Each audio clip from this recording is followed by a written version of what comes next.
శ్రీమద్భగవద్గీత.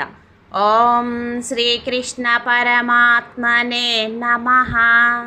8వ అధ్యాయం అక్షర బ్రహ్మయోగంలోని 27వ శ్లోకం.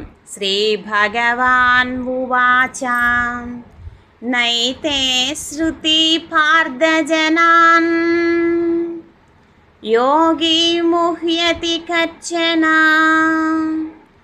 తస్మాత్ సర్వేషు కాలేషు యోగయుక్తో భవ అర్జున.